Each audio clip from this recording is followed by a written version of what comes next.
बड़ी खबर यही है, नरेंद्र मोदी एक इंटरनेशनल न्यूज एजेंसी को इंटरव्यू देते हैं। 2002 दंगों पर पहली बार खुलकर कुछ चीजें सामने रखते हैं, जिसमें कहते हैं मैंने कुछ गलत नहीं किया, मैं गलत नहीं हूं।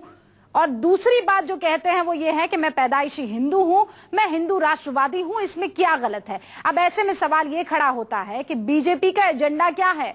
नरेंद्र मोदी जो कि सोच हमें कह रहे हैं कि हो सकता है बीजेपी के पीएम कैंडिडेट आने वाले कुछ दिनों में घोषित कर दिए जाए, क्या एजेंडा रखने वाले हैं, वो विकास का एजेंडा रखेंगे या हिंदुत्व का। इस पूरे मसले पर बातचीत करने के लिए सीधा रुख करते हैं, हमारे संवाददाता अमित हमारे साथ बने हुए हैं।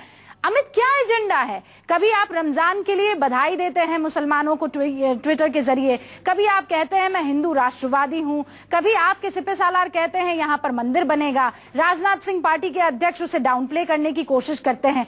एक स्टेट ऑफ कंफ्यूजन क्रिएट करने की कोशिश नहीं हो रही यहां पर?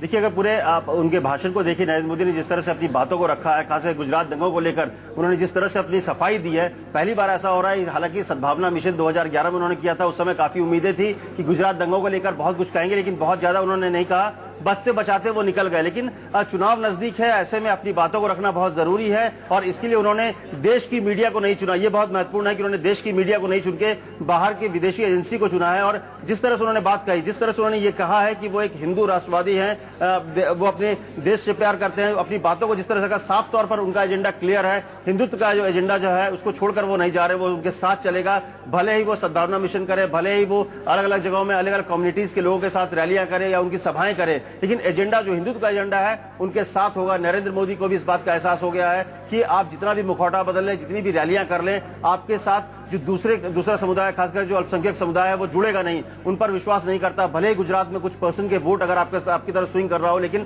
कुल मिलाकर पूरे देश में वो माहौल नहीं है। तो ऐसे में उन्हें भी लगता है कि वोटों का ध्रुवीकरण जो है वही एक फैक्टर है। और कहीं ऐसा तो नहीं अमित, कहीं ऐसा तो नहीं है चेक एंड बैलेंस भी क्रिएट करने की कोशिश कर रहे हो? क्योंकि भाई अब एक नेशनल लीडर के तौर पर खुद को पोर्ट्रे करना है, कोशिशें पूरी हो रही है कि पीएम कैंडिडेट के तौर पर भी घोषित कर दिया जाए।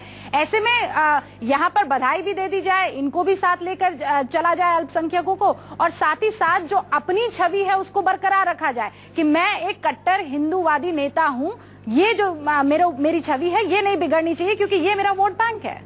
देखिए, आपको चेक एंड बैलेंस तो करना ही पड़ेगा, क्योंकि आप सिर्फ गुजरात का चुनाव नहीं लड़ रहे हैं, पूरे देश का चुनाव लड़ रहे हैं और आप राष्ट्रीय नेता के रूप में सामने आ रहे हैं। अभी तक आप गुजरात के नेता थे, अब जब आप लोकसभा चुनाव की बात कर रहे हैं, देश के प्रधानमंत्री के तौर पर आपको सामने पेश किया जाएगा, तो राष्ट्रीय नेता की छवि होगी। और इसीलिए बीजेपी की जो खुद की रणनीति है वो यही है, नरेंद्र मोदी की जो कोर टीम है उसकी रणनीति यही है कि नरेंद्र मोदी का जो प्रोजेक्शन होगा वो सिर्फ एक नरेंद्र मोदी को अलग अलग जगहों के हिसाब से किया जाएगा। जहां जरूरत पड़ेगा वहां पर उनको एक ओबीसी लीडर की तरह से पेश किया जाएगा, जहां जरूरत पड़ेगा वो एडमिनिस्ट्रेटर की तौर पर पेश किया जाएगा, जहां जरूरत पड़ेगा यूपी बिहार जैसे जगहों में वहां पे कट्टर हिंदू नेता के रूप में पेश किया जाएगा। तो इस तरह से नरेंद्र मोदी की कोर टीम चेक बैलेंस करेगी। नरेंद्र मोदी के लिए मजबूरी है, उनको पता है कि देश के सामने उनको एक दूसरी छवि रखनी पड़ेगी, लेकिन उनका असली एजेंडा जो है उनको पता है कि जब वोट होगा, जब चुनाव होंगे, जब मतदान का वक्त आएगा, उस वक्त उनके जो कट्टर हिंदूवादी चेहरा है, जो जिस तरह से उन्होंने अपनी बातें रखी हैं कि वो एक हिंदूवादी है, राष्ट्रवादी हैं, तो वही एजेंडा उनका काम आएगा। और इसीलिए शायद उन्होंने इस तरह की बातों को सामने रखा, खुलकर अपनी बातों को रखा है। पहली बार उन्होंने इस बात को रखा है कि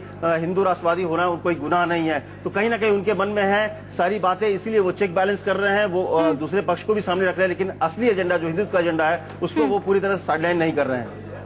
यानी दोनों ही चीजों को साथ लेकर चलने की कोशिश है, क्योंकि यहाँ पर एक नेशनल लीडर के तौर पर खुद को पोर्ट्रे करना है, खुद को प्रोजेक्ट करना है। अमित, बहुत बहुत शुक्रिया तमाम जानकारी के लिए। तो इस वक्त की बड़ी खबर तो यही है कि नरेंद्र मोदी ने एक इंटरनेशनल न्यूज एजेंसी को एक इंटरव्यू दिया है, जिसमें एक बार फिर से अपना एजेंडा, बीजेपी का एजेंडा एक बार क्लियर करने की कोशिश यहां पर की। मैं पैदाइशी हिंदू हूं, राष्ट्रवादी हूं, हिंदू होना कोई गुनाह नहीं है, 2002 में मैंने कुछ गलत नहीं किया।